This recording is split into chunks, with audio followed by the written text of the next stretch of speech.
All right, today we are breaking down 3 rye whiskeys. Now, 2 of these I've gotten requests to review. One of them was a little bit of a surprise that I just found over the weekend. They're all different. They're all about 60 to 65 bucks. First, we have the Bulleit, who sneakily re-released their 12-year rye whiskey, which I don't think I've seen in quite a while. Then we have 2 100% malted ryes with 2 completely different styles. We have the Basil Hayden and Old Protrero. It's a triple rye whiskey review. Stay right here. It's the Mash and Drum.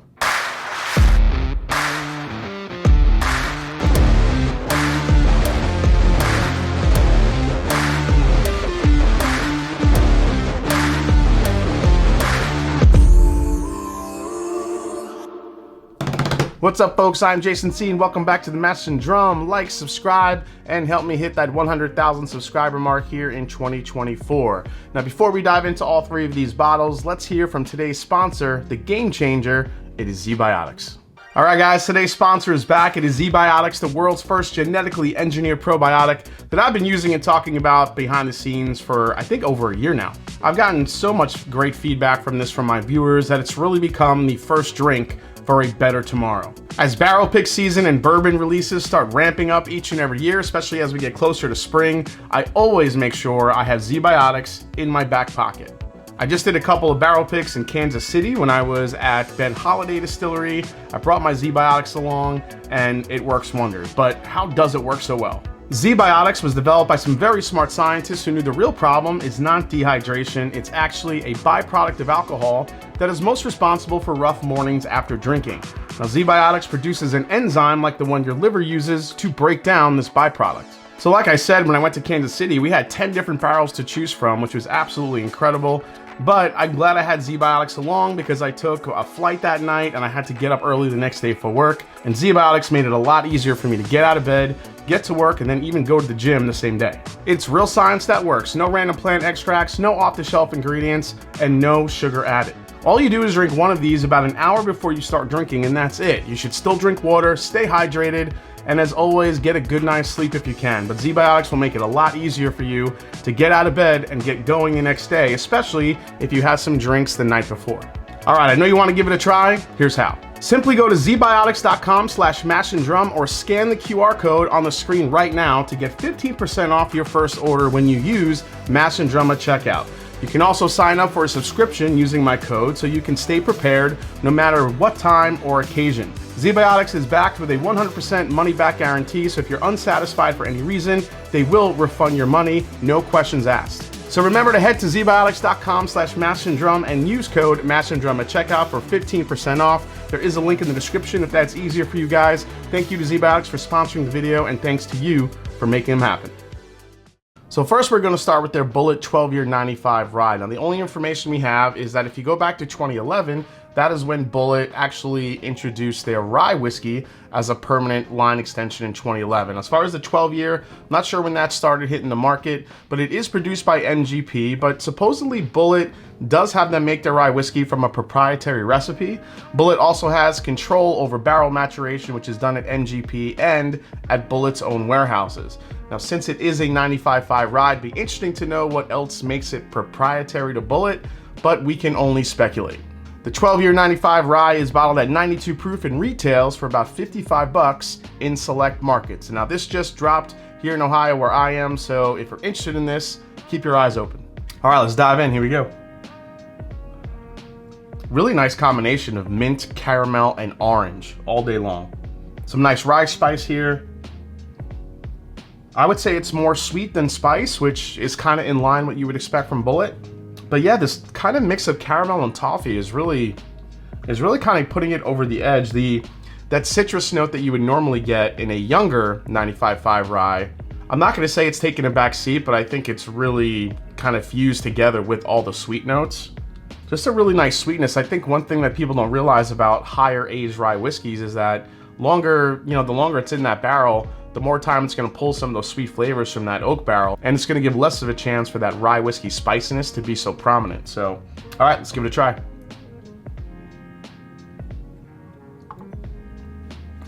This one was weird. It came in very rye bread heavy for me. So I was getting a lot of like that rye bread heaviness from the grain. I tasted a lot of grain in it. Then on the finish really is when the sweetness came through. Yeah, it kind of gets into a more herbal quality, almost kind of like a fennel, aniseed. I'm not gonna say black licorice, doesn't really go that far, but there is kind of a sweet licoricey type of flavor profile going on here to go with the, you know, those the bready and some of the citrus notes. I'm not getting as much of the citrus as I was on the nose as I am on the palate. So like, I feel like what I'm getting on the nose is different than the palate here. You know, I'm thinking it's gonna be sweeter than it is, but it's also not as spicy as I thought. But what is coming to the forefront, it's more bread heavy. It's more, the rye grain is actually coming through a little bit more. And while it does come off more of like a toasted bread, like a toasty bread, you know, I just wish it had some more like that caramel sweetness and the, actually, I kind of do wish it had a little bit more citrus that you usually get from a good 95.5 rye. So, I don't know, this one, is it good? It's okay, it's not great. On to the next one. All right, so now we're gonna get into our two malted ryes. First, the Basil Hayden. Now, malted rye may sound both familiar and unfamiliar to you. Malted barley is a term we usually hear in American whiskeys because of the enzymes it creates in helping convert those sugars into alcohol. Now, malted rye is less common in American distilling, but is being used more and more lately, most notably from New Riff, who is making probably some of my favorite malted ryes on the market. Now, making malted rye doesn't exactly make things easier for a distiller. Rye is kind of a beast to distill anyway. However, malting the rye grain tends to result in a gentler, sometimes sweeter profile than one made with non-malted rye, which could be, you know, spicy and sometimes a little bit too harsh for some people. Now, the Basil Hayden 100% malted rye is Beam Suntory's latest super premium permanent addition, their words, to the Basil Hayden line of whiskeys following the recent additions of the subtle smoke, the toast, and red wine cask finish. It is bottled at the usual 80 proof for Basil Hayden, supposedly about 4 years old, and it retails for, you guessed it, 60 bucks. Yeah, Basil Hayden just taking something that's already sweet and easy to making it more sweet and easy using malted rye. All right, here we go. It is very sweet for a rye. I do feel like you get some rye spice here. It smells like a mojito, like one of those mixed cocktail mojitos where it's like minty and just a ton of sugar. That's how I feel like what I'm getting in here. And the more this opens up in the glass, the sweeter it's getting. Almost picking up a little bit of like a strawberry note in here now too. This thing is crazy. All right, let's give it a try. Here we go. All right, so as sweet as advertised, very sweet up front, a little bit of spice, not much spice.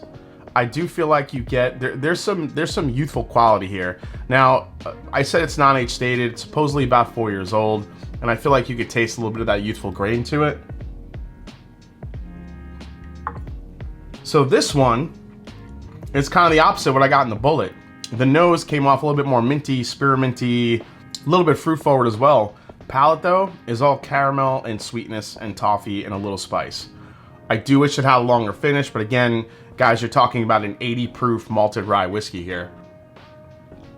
Oh, this is getting real orangey now. I take it back. That is straight up orange sherbet. Does anybody eat orange sherbet anymore? Am I the only one who remembers eating orange sherbet growing up? Orange sherbet is delicious. I swear I'm tasting orange sherbet in here. Maybe even a lemon, a little like hint of lemon in there too. This is orange, lemon, citrus, a little bit of mint, and it's super sugary sweet. This is almost a little bit kind of a cocktail in the glass, to be honest. It's that super sweet. Again, we talked about malted ryes being sweeter than traditional ryes, and this definitely brings that. And you guys know, I'm not gonna go out and generally buy Basil Hayden for myself. It's just too low of a proof. And we are not the market for this. I mean, I realize there are a lot of people that like Basil Hayden because it's so low proof and sweet and easy. So I think it's really for that market. The person that is wanting to drink something lower proof and sweeter and something really easy, this could be a really nice introduction into a malted rye, 100% malted rye type of expression. This is, again, one of those whiskeys where I actually don't mind it at 80 proof, but the fact that it is, I just want more from it. Obviously, that's not what Basil Hayden is created for. Thankfully, there's other expressions with 100% malted rye that are higher proof and might be a little bit more different. So on to the Old Protrero. So lastly, we have the Old Protrero 100% malted rye. Now, the original Anchor Distilling Company, which was established in 1993 by Fritz Maytag, the same beverage visionary who sparked the craft beer movement with his purchase of Anchor Brewing in 1965.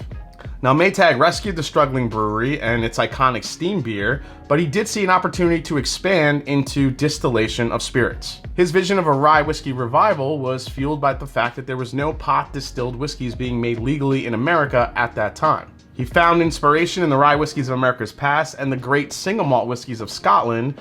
He gathered a small team to begin top secret research and experimentation in the distillery. Now, the first whiskey went into the barrel in 1994, and the distillery soon began producing 3 rye whiskeys under Fritz's guidance, all pot distilled from a mash of 100% malted barley. Old Protrero is distilled in a small copper pot still at the Hoteling & Company Distillery on San Francisco's Protrero Hill from a mash of 100% rye malt, with rye being the grain of choice from America's first distillers. It's bottled at 97 proof at 6 years old and priced for about 65 bucks. All right, let's dive in. Oh man, completely different experience than the other two. While the other two were subtly sweet, this is just in your face.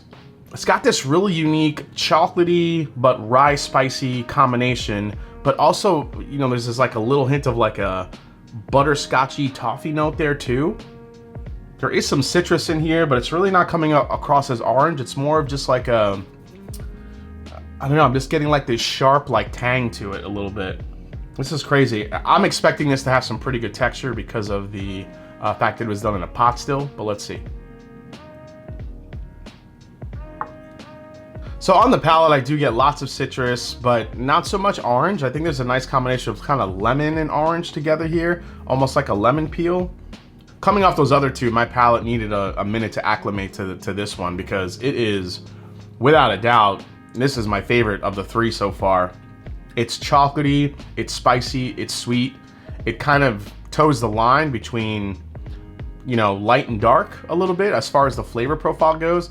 Easily the best texture, as I thought it was going to be because of the pot still, I think. But I think there's also a grain forwardness to it, which some people aren't that crazy about when it comes to pot still. It really just depends on your palate, who you are. I don't mind it as long as I'm getting some good texture out of it, some good flavor. One more sip here.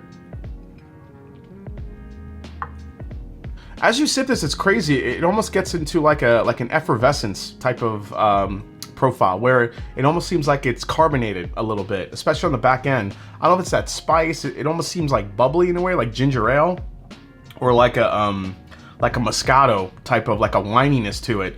This thing's crazy. Easily my favorite of the 3 today. And again, 100% malted rye.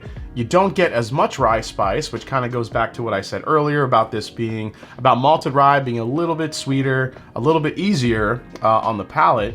I need one more sip of this one. That's pretty awesome. If any of you out there are interested in trying a really unique rye, I think the Old Protrero is where it's going to be at. I just love the pot distillation. You got to give it a minute. Let it take a couple sips, let your palate get used to it. And I think once you get used to it, you start finding all these crazy flavors in this thing. This thing is a beast. I'm loving this. And at only 97 proof, it still packs enough flavor that's well beyond the other 2 that we just tried. All right, guys, hope you enjoyed this review for the Old Protrero, the Basil Hayden 100% malted rye whiskeys, and also the Bulleit 12-year, which just dropped recently. Hope you enjoyed it. If you did, hit that subscribe button below. Please hit the like button, and if you haven't yet, follow me on Instagram. Let me know, out of the 3, which one you might be more interested in. Are you a Basil Hayden person? Are you more inclined to try the higher age statement in the Bulleit rye, even though I don't really feel like it feels like a 12-year rye? Or you kind of go off the rails a little bit and try something a little bit more unique with the Old Protrero? Let me know down in the comments. Hope you enjoyed the video, and like I always say, it's not about the whiskey, it's the people you share it with. Cheers. I'll see you next time right here on the Mash and Drum.